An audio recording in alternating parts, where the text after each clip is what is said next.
today we are going to be going through I didn't count how many 6-star reads out of the over 400 books I've read.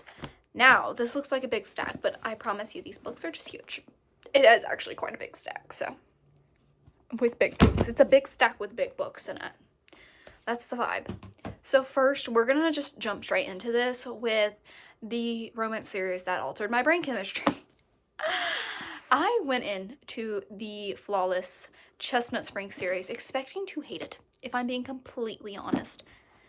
I did not expect to like this. I don't know where I put my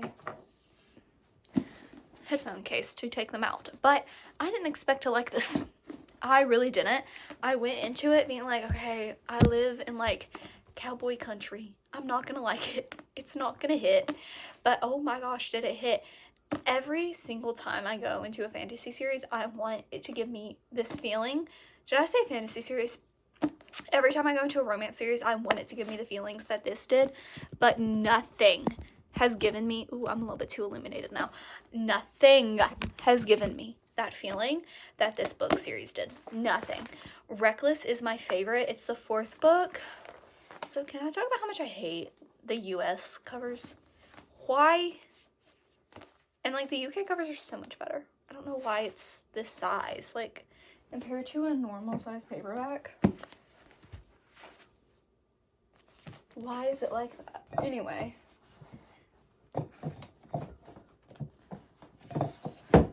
It's going back on the shelf. But this is everything to me. This, literally, I'm not even kidding. I now have a 5-book hockey romance / cowboy romance series plotted of mine to write. So, there's that. Now, let's get into the book that's physically heavy to hold. Kingdom of Ash by Sarah J. Maas. Oh my gosh, I don't even know how to describe the feelings that this book put me through. It's thick. She's thick. She's girthy. The font isn't even large. It's a good size font. But oh my gosh, the feelings that this book put me through. I read this book in 3 days while being a student athlete and a theater kid. I had so much to do and I devoured this book. I almost sobbed. I was choking back tears in the middle of class because of this. Because of this masterpiece. All I can say is that Sarah J. Maas knows. She knows how to write an amazing war book, because the next one we have is ACOWAR, A Court of Wings and Ruin. Oh, I recently reread this by listening to the graphic audio, and I recommend the graphic audio so much. It is so good. I love graphic audios just in general. I really like this one. Oh, I knew that the ending would hit even harder with the graphic audio, and I was right. And also, Throne of Glass, the first book's graphic audio is coming out in August. So I'm very excited. I'm going to do a reread when that comes out. But I remember reading the last 100 pages of this in the car and crying. I was sobbing. I was not well. This book put me through every feeling that one can feel, and it hit just as hard on the reread as it did on my first read. If you haven't read this series, if you haven't read the Throne of Glass or ACOTAR series, you need to read it right now. Now, another series that you need to read right now, The Six of Crows by Leigh Bardugo. This series is everything to me. This is my favorite fantasy duology to grace this earth. The romance, the characters, the character dynamics, the plot, it's freaking good. I genuinely, this and the next book I'm going to mention is my top tier YA fantasy with a romance subplot. It is amazing. These characters are everything to me. The romance is everything to me. There's 6 characters that genuinely just should not fit together, but they do, and they all mate like socks somehow. It's literally amazing. You need to read the Six of Crows series. I'll read the little Kaz is offered a chance at a deadly heist that could make him rich beyond his wildest dreams, but he can't pull it off alone. A convict with a thirst for revenge, a sharpshooter who can't walk away from a wager, a runaway with a privileged past, a spy known as the Wraith, a heartrender using her magic to survive the slums, a thief with an unlikely gift of escape. It's so good. Kaz's crew are the only ones who might stand between the world and destruction if they don't kill each other first.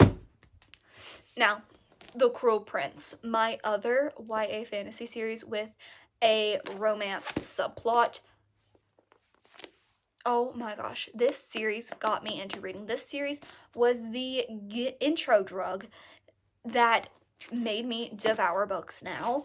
I was a kind of like a casual reader in a way before I read this, and then this is what I was like, no, I need to keep doing this. This is going to be my personality for the rest of my life. The Queen of Nothing specifically put me through feelings that I can never describe again. Oh my goodness. When I tell you, look at that. I have so many annotations. Like, this is what an average page of The Queen of Nothing looks like for me. I have so many annotations. Again, the character dynamics, the relationships, the romance plotline. This is Real Enemies to Lovers, and also Six of Crows has a plotline of Real Enemies to Lovers. These two series mean everything to me, and the things that I went through, the romance plotlines, the fantasy plotlines, the character dynamics, everything in these series is so special, and you need to read them like right now. You just have to. I don't make the rules. You have to freaking read it. And then another YA / middle grade / YA is the Percy Jackson series. Now, I will say, this entire universe is a 6-star read, but in the entire series, but these two specifically are my 6 stars. We have The Last Olympian, which is the final book in the original Percy Jackson The Olympian series, and then we have Mark of Athena, which is the 3rd book in the 2nd spin-off series, or technically the 1st spin-off series, The Heroes of Olympus. Oh my god. So, I was going to include Titan's Curse in this, but these two, the romance, the plot, the character dynamics, the fantasy, the everything that these characters went through. I don't even know how to put it into words. It's just amazing. It's just everything to me.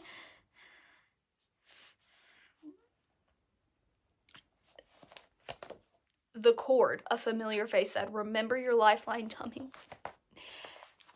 The way that these characters are literally each other's lifeline. They are each other's mortality. And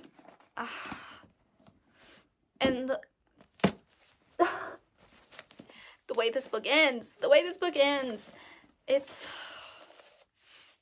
I don't even, like, I can't even say much about these two books because it would spoil so much, but I've reread both of them, so I've read them both twice, and they hit they hit even harder. I swear that dent wasn't just from dropping it. This is a secondhand book that I ordered, so it was already there. But what these characters have been through, what they go through together, the character dynamics that we get even in this series, like, I don't want to say I prefer the character dynamics in the Heroes of Olympus, but I feel like it's different. You'll read it and you'll see that it's different. It's definitely elevated because this is middle grade and then this is YA. But honestly, by the time you get here, it's also YA in a really weird way. Now, if we're talking about 6-star Greek mythology spin-off, Greek mythology-based books, we have to talk about Blood of Courage, my baby. Now, this is something I wrote. This is my book. It comes on April 28th, and you can pre-order the ebook on Amazon, or you can message me and pre-order the paperback. I will hopefully have a website up soon so you can pre-order signed paperback off of there much easier, but there's some logistics. that determine that. Blood of Courage follows Eleonora, who was cursed before she, like, basically even existed. She was a baby, and then she was a baby in her mother's stomach, and she gets cursed because her mom doesn't know how to keep her mouth shut and basically, like, blasphemes a god, and it was a whole thing. And now she's cursed to fight in these gladiator agons every month of her life. And there's so much. There's war, there's rumors, there's prophecies, there's a slow burn. Everyone who's read it is absolutely devouring it, and you can read it on April 28th. And I will say, ARC signups will be up soon on my TikTok and Instagram, so follow me there, and TikTok and Instagram are my hub for literally everything. But let's continue on the Greek mythology theme with The Games Gods Play by Abigail Owen. I read this in my Percy Jackson slump, okay? Read this in October 2024, and when or was it November? I don't really remember. Remember? I'm Dr. Seuss. Anyway, this is like a little bit dark. Let's illuminate myself a little bit. You're up against my computer, so that's my light source. But this dragged me out of my Percy Jackson reading slump, only to shove me right back into it. The plot is amazing. She'll fight for her life for the god of death. Basically, every 100 years, the Olympians hold a competition to see who is going to be the ruler of Olympus, and Hades has never participated until he does. And of course, he picks our main girl. Banter, like, this, like, if you need the trials done in a very unique way, and like but also the classic, like, banter where he's picking on her and she fights back, and she's just so sassy, and then he, like, stares at her lips and all that stuff, if you need that.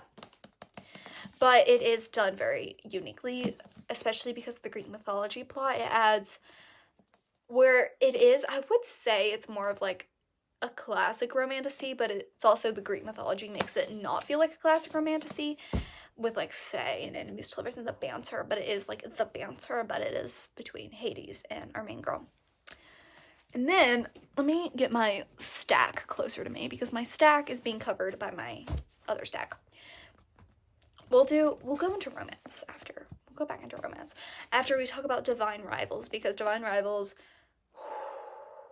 this got me out of, what slump did this get me out of? I think it was out of my Cruel Prince slump. Or was it out of my fourth? It was out of my Fourth Wing slump. This pulled me out of my Fourth Wing slump, and I loved it. This man, normally in fantasy, like, when I read fantasy, normally I'm reading, like I said, the banter, and he, like, looking at her lips, and he has, like, the shadows, and he has all these things. Can we, like, there we go. Like, all these things, but he's just sweet. He's so sweet. He's loving, but there's also, like, the banter because they are rivals.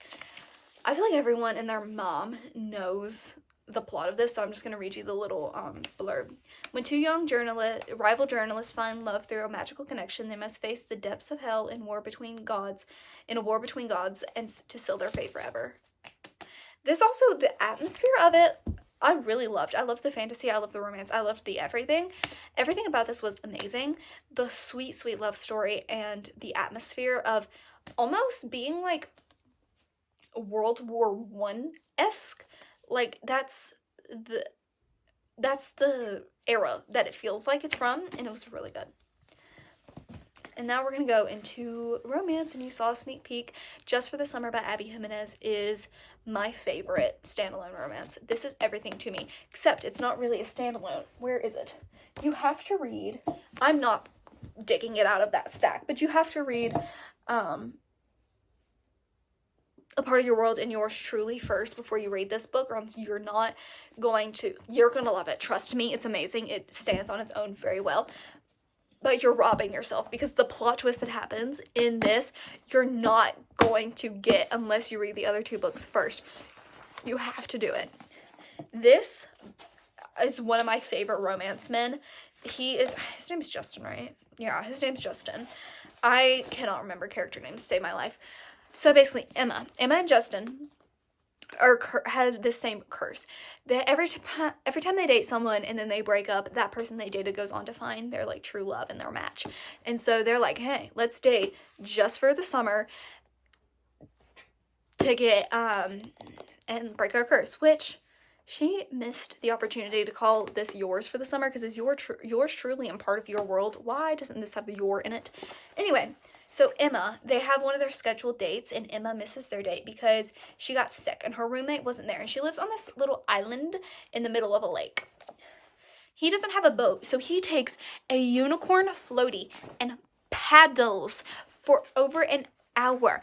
Paddles his way to her for over an hour because she was like ill, like bleh, dehydrated. It was a whole thing. So he paddles him, and I'm also pretty sure, I can't remember, it's one of the books in the series, I think it's him. He sends her like a questionnaire of what he wants to know for the day. It's either this book or it is Yours Truly. I don't really know. I can't remember. I don't actually remember which one it is. Hold on, it might be. I think it's him. I think it's Justin. I read these like a year ago, guys. You're gonna have to be patient with me.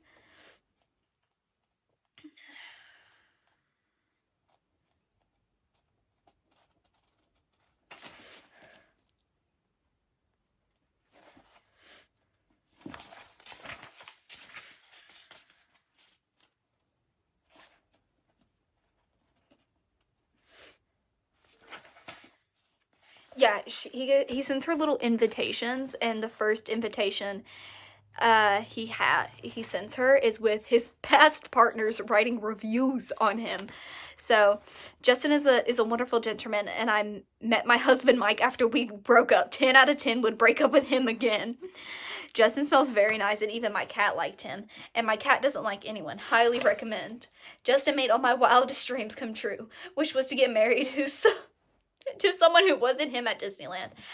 If I could give him 6 stars, I would. Justin saved my dog and my grandma from a burning building. He's my hero, a real person.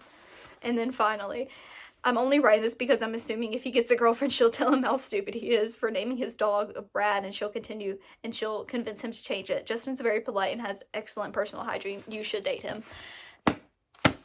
You should read him. You should read this book to meet him. You need to meet Justin. I love him.